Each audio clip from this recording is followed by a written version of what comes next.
Bonjour à toutes et à tous, je suis très content de vous retrouver pour un nouvel épisode de Catastrophe. Donc ce sont des cas cliniques vidéo, on arrive déjà à l'épisode 20. Il y a donc 19 autres vidéos, 19 autres cas que vous pouvez retrouver en barre d'infos et sur la chaîne. N'oubliez pas de vous abonner, on est parti. Vous êtes donc aux urgences, c'est le soir, et vous recevez un homme de 70 ans pour une épistaxis bilatérale évoluant depuis le matin. On note dans ses antécédents une rhinosinusite chronique, un tabagisme à 30 paquets années, une ACFA, une consommation d'alcool chronique, un patient qui est menuisier. Au niveau des traitements qu'il prend, il décrit uniquement du Préviscan, il n'a pas son ordonnance sur lui, mais il dit qu'il prend uniquement du Préviscan. Vous constatez que le saignement est abondant, le patient est pâle, il y a effectivement un jetage postérieur et l'examen endonasal est non contributif. Avec un pouls filant, il n'y a pas de signe de surcharge. Vous avez les paramètres suivants, donc une tension à 170/90, une fréquence cardiaque à 120, une saturation à 98, une fréquence respiratoire à 30, une glycémie à 0,9 g par litre et une température à 36,3. Donc la question, la première, comme d'habitude, je vous propose les assertions et puis vous me dites éventuellement en commentaire, ou vous pouvez jouer le jeu, faire pause comme vous voulez pour avoir le temps de répondre et je vous donne les réponses par la suite. Donc, quels critères de gravité notez-vous durant cet examen clinique? C'est l'abondance de l'épistaxis, l'âge du patient, la prise de Préviscan, l'hypertension artérielle et la pâleur. Je vous laisse faire pause pour vous donner les bonnes réponses. Attention. Et donc les bonnes réponses, eh bien c'était toutes les réponses. Évidemment, l'abondance de l'épistaxis, si c'est juste quelques gouttes, c'est sûr que c'est pas grave. Et puis tout le monde comprendra que saigner 1 litre par le nez, évidemment, c'est grave. L'âge est un facteur de mauvais pronostic et surtout de mauvaise tolérance. Plus le patient est âgé, plus il est fragile avec moins de réserve.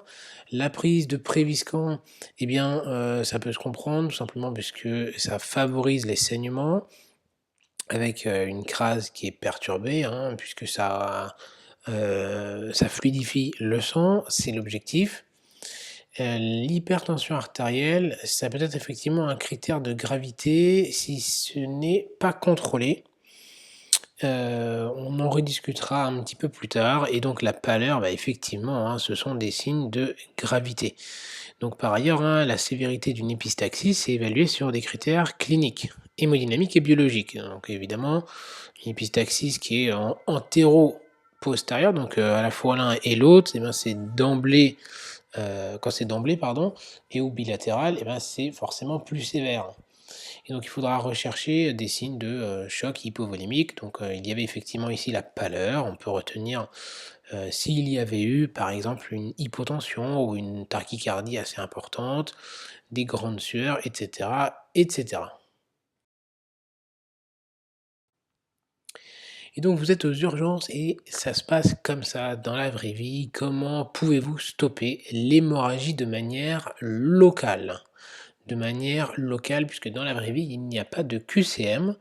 Et donc, comment débutez-vous votre prise en charge pour stopper l'hémorragie de manière locale? Je vous propose de faire pause et vous allez revenir et je vous donne la bonne réponse, enfin la réponse, la proposition, en suivant des recommandations que vous pourrez retrouver dans la barre d'infos. Alors, pour la prise en charge, tout d'abord, nettoyage des caillots de sang avec un mouchage ou aspiration douce, si le patient est incapable de se moucher, avec un lavage éventuel à la seringue avec du sérum physiologique. Donc on va pincer une narine. D'un côté, on pousse la seringue qui est remplie de sérum physiologique et ça va couler, ça permet de d'enlever le caillot qui va permettre de favoriser la coagulation. Puisque s'il y a un caillot de sang, ça va favoriser la fibrinolyse et donc ça va entraîner la poursuite de la cascade de la coagulation, de la fibrinolyse, etc. etc. Et donc ça va pas pouvoir, le saignement va continuer et il ne va pas se tarir. Ensuite, une fois que vous avez bien fait le mouchage, qu'il n'y a plus de caillots, il faut faire une compression bidigitale, donc avec les deux doigts, l'index et le pouce, durant 10 minutes. Et donc 10 minutes, c'est des vrais 10 minutes. 10 minutes, c'est long, c'est très long. Et il faut effectivement bien faire cette compression. Et bien souvent, on y arrive. Bien souvent, c'est pas la peine d'aller plus loin. Mais parfois, il faut aller plus loin. Et donc pour ça, avant d'être extrêmement sauvage, on va faire une petite anesthésie locale. Puis on va faire le geste hémostatique. Donc comment faire l'anesthésie locale? Eh bien on utilise des mèches ou des tampons imbibés de xylocaïne nafazolinée, ou si on n'a pas ça, on peut utiliser la xylocaïne adrénalinée, et on attend 5 minutes avant de mécher ou d'utiliser différents produits, puisque c'est assez agressif et c'est quand même assez douloureux. À noter, vous voyez que la progression dans la fosse nasale se fait toujours parallèle au plancher buccal, et donc pour ça, on peut prendre la ligne entre le nez et les oreilles, et on trace une ligne droite, et effectivement, on voit bien jusqu'au bout, parce que si on monte en direction des yeux, on va être extrêmement douloureux et éventuellement favoriser d'autres complications. Vous avez méché le patient et donc à ce moment-là, la situation est stabilisée, puisque c'est effectivement ce qu'il fallait faire et pas se jeter immédiatement dans les prescriptions. Quel bilan demandez-vous? Je vous propose la réponse A, B, C, D, E, donc à savoir la NFS, le bilan hépatique, la CRAS complète, donc CRAS ça comprend TP, TCA, INR, entre parenthèses, hein, un groupe sanguin et E, des hémocultures. Je vous laisse faire pause et après je vous donnerai les bonnes réponses.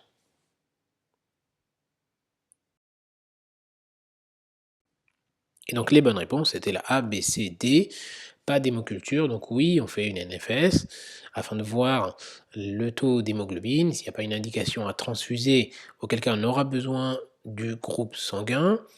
On a dit que le patient était OH chronique, donc il y avait une exogénose, une consommation d'alcool chronique, donc un bilan hépatique serait intéressant dans le sens où une hépatopathie chronique ou une cirrhose par exemple, autrement dit, peut entraîner parfois d'autres troubles de la coagulation. Et ça peut modifier aussi l'indication de son anticoagulant actuel. Donc oui, le bilan hépatique pour ce patient aurait un intérêt. Effectivement, la CRAS complète, donc surtout l'INR bien sûr, puisqu'il est sous Préviscan. Le groupe sanguin, on en a parlé, et l'hémoculture, non, il n'y a pas d'intérêt. Il n'y a pas d'intérêt. Question suivante. Donc en attendant le résultat de votre bilan, que faire avec votre patient? Proposition A du NaCl, 0,9%, 500 ml en 30 minutes. NaCl, 0,9%, 500 ml en 2 heures. Proposition C, pardon, faire un ECG. Proposition D, de l'acide tranexamique 1 g Ivelante.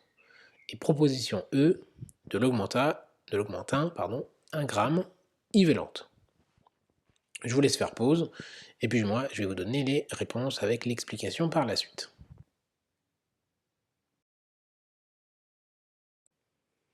Alors pour les bonnes réponses, ce qui paraît cohérent, c'est que au vu de la description clinique, pâleur, sueur, un patient qui vraisemblablement a une hémorragie qui semble abondante, il est aussi par ailleurs tachycarde, âgé, bref, il a vraisemblablement une hypovolémie relative, en tout cas eu un saignement conséquent pour perturber un petit peu l'hémodynamique. En tout cas, il a une tachycardie qui pour l'instant compense et donc il est de bon ton tout de même de faire un remplissage, sachant qu'il n'a pas de signe de surcharge et ça permet d'éviter des catastrophes par la suite, à savoir un choc hémorragique.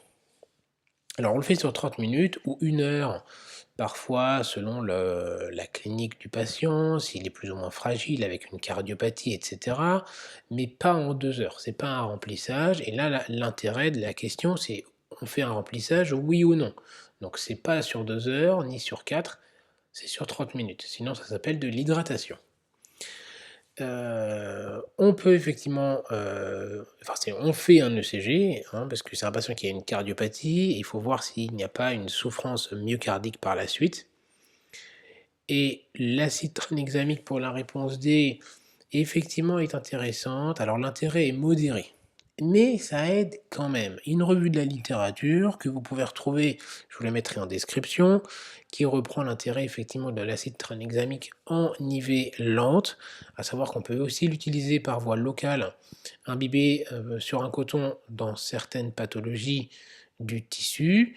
euh, à savoir les maladies de Marfan par exemple, ou des leurres dans l'os, ça peut être utile en cas d'épistaxis, effectivement, de manière locale. Bon, là, la proposition, c'était en intraveinelant, donc cette molécule qui est utilisée surtout en cas de traumatologie sévère et de saignement pour limiter la mortalité.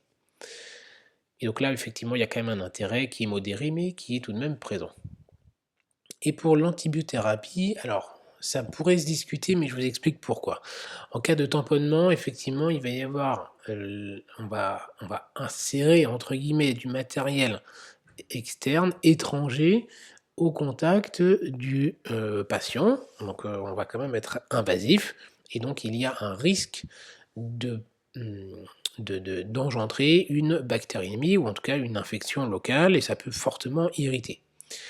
Et cette antibiothérapie, alors certes, n'est pas systématique en cas de tamponnement, mais elle est indiquée en cas de tamponnement antérieur avec un matériel non résorbable. Non résorbable, c'est-à-dire que ça ne va pas disparaître de lui-même, dont la durée est supérieure à 48 heures. Ou lorsqu'il y a une autre indication d'antibioprophylaxie, à savoir une valvulopathie, un déficit immunitaire, etc. Le augmentin, ça peut tout à fait suffire. On peut le mettre pendant 5 jours et ça fonctionne tout à fait. En cas d'allergie, on peut mettre de la clarithromycine. C'est ce qui est recommandé. Dans les recommandations que vous pourrez regarder, c'est du grade C. Mais pour ce patient, en tout cas, la prise en charge qui comprend de l'augmentin, ça semble tout à fait cohérent. Surtout qu'on a irrité avec le méchage ce patient. Et donc les résultats arrivent. L'électrocardiogramme que vous avez fait en quelques minutes montre un rythme sinusal régulier, sans trouble de la repolarisation. Alors oui, je vous ai dit qu'il était en ACFA, mais bah oui, ça se trouve c'est de l'ACFA paroxystique. L'hémoglobine est à 6,8 g par décilitre. Les plaquettes à 170 Go par litre. Les globules blancs à 9 Go par litre. Le DFG à 85 ml par minute. Le sodium à 138, le potassium à 3,9. Le bilan hépatique montre une discrète cytolyse à 3 fois la normale, mais sans cholestase, et l'INR est à 8.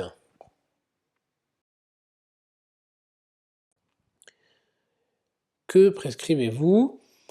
Alors, proposition A, du PPSB, dose selon le RCP. Proposition B, un plasma frais congelé. Proposition C, 2 CGR, donc c'est culoglobulaire, le globule rouge. La proposition D, vitamine K 10 mg per os. Proposition E, pas d'apport de vitamine K. Je vous laisse faire pause. Donc pour ceux qui avaient effectivement un doute sur la nomenclature du PPSB, c'est aussi connu sous le nom de concentré de complexe prothrombinique. Bon, voilà. Je vous invite donc à faire pause si vous ne voulez pas les résultats, parce que je vais vous donner les résultats.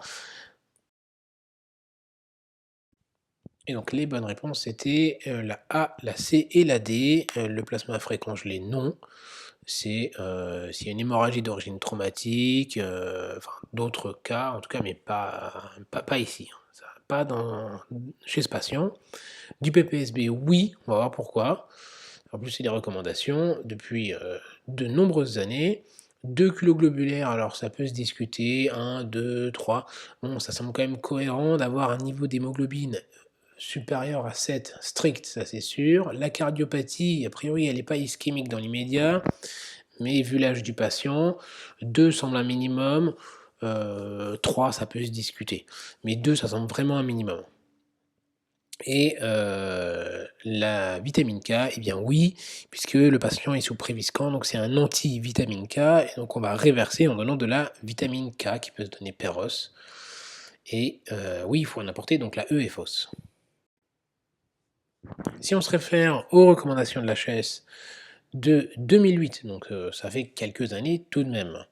Une hémorragie grave, on peut dire que c'était une hémorragie grave puisqu'elle était mal tolérée, c'était une épistaxis qui a nécessité quand même un geste, invasif, un minimum au moins, sachant qu'on ne sait pas comment va évoluer cette épistaxis, donc l'objectif c'est un INR en dessous d'1,5. Qu'est-ce qu'il faut faire? Il faut arrêter les AVK et mesurer l'INR en urgence si on peut l'avoir. Donc c'est effectivement le cas chez ce patient, on peut avoir l'INR.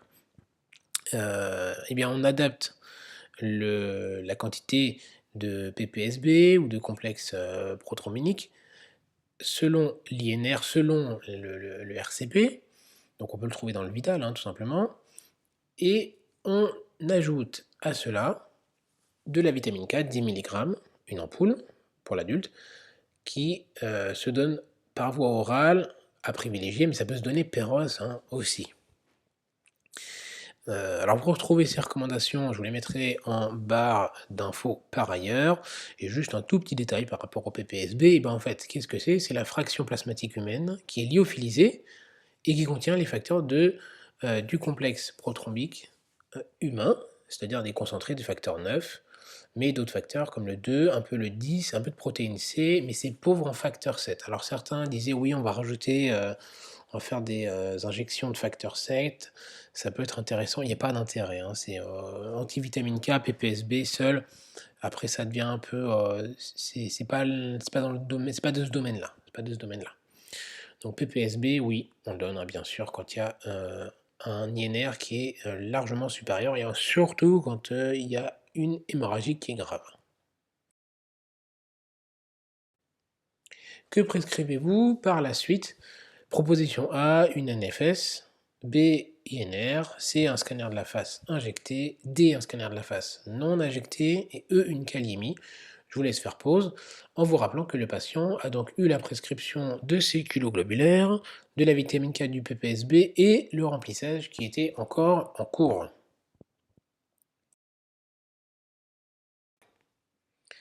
Et donc les bonnes réponses étaient NFS, bah oui, parce qu'en fait il a eu des culoglobulaires, donc il faut voir le rendement, si on a été efficace ou pas. Peut-être qu'il faudra donner encore un peu de sang.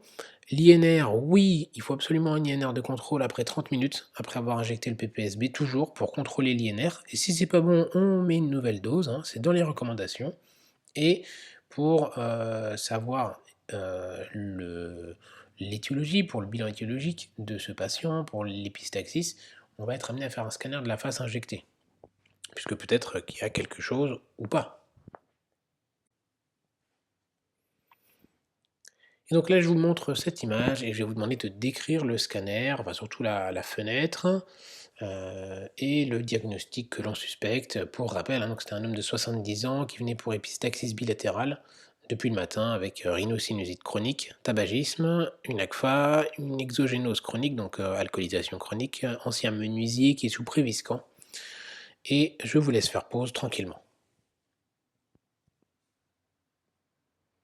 Alors voilà, pour comparer, ici vous voyez effectivement que c'est un scanner donc de la face, coupe frontale, qui permet, grâce à la fenêtre osseuse, donc on voit bien l'os, la corticale de l'os, de voir effectivement une lise au niveau de l'ethmoïde, au niveau de la partie supérieure de l'ethmoïde. Et donc une des étiologies possibles, c'est une tumeur maligne de l'ethmoïde car il y a une rhinosinusite chronique, surtout à droite, avec un syndrome un peu obstructif, des épistaxis répétées, et puis le contexte de son travail, ancien menuisier, qui est l'exposition au bois, un facteur de risque du cancer de l'ethmoïde. Et donc, que faire si le tamponnement antérieur ne fonctionne pas? Puisqu'effectivement, on a contrôlé a priori initialement le saignement, mais que faire si ça ne marche pas? Une réponse ouverte, encore une fois, puisque dans la vraie vie, le patient ne va pas vous proposer les bonnes réponses. Et donc, je vous laisse faire pause et je vais vous donner la bonne réponse. Et donc la bonne réponse, c'était un tamponnement postérieur, ou la pose d'une sonde à double ballonnet. Comme vous pouvez voir sur l'image, donc on va remonter, à la sonde en gonflant un premier ballonnet. Donc on pousse la sonde dans la fosse nasale, on la récupère, une première fois, on gonfle le ballonnet, on le repousse, jusqu'au niveau des coanes et après on ressort le ballonnet antérieur que l'on gonfle par ailleurs. Et donc que faire si le tamponnement postérieur ne fonctionne pas? Bah oui, il faut toujours avoir un coup d'avance et donc vous avez fait le tamponnement antérieur, le postérieur, ça ne marche toujours pas. Que faire par la suite? Je vous laisse faire pause et je vous donne les bonnes réponses. Et donc la bonne réponse, c'était une embolisation de l'artère sphénopalatine. Donc vous pouvez voir la vascularisation au niveau des fosses nasales qui se fait surtout par deux grands systèmes. La carotide interne via l'artère ethmoïdale antérieure et l'artère, surtout sphénopalatine, que vous voyez avec la flèche jaune qui apparaît maintenant. Et la deuxième dont je vous parlais, hein, précédemment, donc l'artère, ethmoïdale antérieure. Donc le premier, l'artère sphénopalatine de la carotide externe qui rejoint l'artère ethmoïdale antérieure du, système carotidien interne, qui va donner au niveau de la tache vasculaire, un endroit qui est assez fragile. Donc c'était l'embolisation de l'artère sphénopalatine et s'il y a un échec, on va voir ligature de l'artère ethmoïdale antérieure. Donc on commence en bas puis on remonte. Bon, on commence par en bas et on remonte, hein, c'est facile à retenir. L'arbre décisionnel de prise en charge, on va dire, donc tamponnement antérieur, échec récidive, sonde à double ballonnet. Donc là c'est tamponnement postérieur. Hein. Pas de récidive, on surveille, très bien, mais là il faut l'hospitaliser quand même, c'est sûr. Échec ou récidive, et ben on fait une coagulation de l'artère sphénopalatine ou une embolisation. Hein. Et s'il y a échec ou récidive, là c'est quand même, on est allé loin, hein, eh bien ligature de l'artère ethmoïdale antérieure. Normalement, ça devrait plus trop saigner après. Dernière question concernant l'hypertension artérielle et l'épistaxis. Proposition A, il existe une corrélation clairement définie. Proposition B, il ne faut jamais traiter une hypertension artérielle au cours d'une épistaxis. Proposition C, il faut mesurer la pression artérielle en cas d'épistaxis. D, il n'est pas nécessaire de mesurer la pression artérielle. Et la E, il faut toujours traiter une hypertension artérielle au cours d'une épistaxis. Je vous laisse faire pause et les résultats sont... Il n'y a qu'une bonne réponse, c'est la C, il faut mesurer la pression artérielle en cas d'épistaxis. Alors, effectivement, l'épistaxis sévère, ça peut être révélatrice d'une hypertension artérielle sous-jacente. Chez 43% des patients, vous pouvez retrouver ces notions dans les recommandations, encore une fois dans les barres d'infos. Et le contrôle de la pression sanguine lors du saignement, ça permet une diminution de la durée des saignements et des récidives. On va voir tout ça dans les recommandations. Dernière diapositive que voici. Donc effectivement, il est recommandé de mesurer la pression artérielle des patients à la phase aiguë d'une épistaxis. Ça, oui, ça ne se discute pas. Grade A, on le fait toujours. Comme pour toutes les pathologies, vous me direz, on prend les paramètres vitaux. Ensuite, il est recommandé de contrôler médicalement les chiffres tensionnels élevés, sans donner de mesure. Donc c'est encore à juguler. Effectivement, au-delà de 180, 160, peut-être parfois pour certains, à la phase aiguë du saignement, afin de diminuer sa durée et de diminuer le risque de récidive. Il est recommandé de surveiller la tension artérielle au cours de l'épistaxis et enfin, en cas de persistance de chiffres tensionnels élevés au décours d'une épistaxis sévère, il est recommandé de demander un bilan cardiovasculaire pour rechercher une maladie hypertensive sous-jacente. Bon, ça va de soi, mais c'était pour vous dire que un patient qui effectivement vient pour épistaxis, s'il n'est pas connu hypertendu, ben peut-être qu'en fait c'est la porte d'entrée de son bilan d'hypertension artérielle et que vous pourrez retrouver des pathologies un peu tirées par les cheveux. Je vous laisse aller voir aussi les vidéos sur l'hypertension artérielle. Et voilà, la vidéo est terminée, j'espère qu'elle vous a plu. Si c'était le cas, ne manquez pas de vous abonner, de cliquer sur la cloche des notifications pour ne pas rater les prochaines vidéos. Quant à moi, il ne me reste plus Que vous dire? De prendre soin de vous et de vos patients, bien sûr.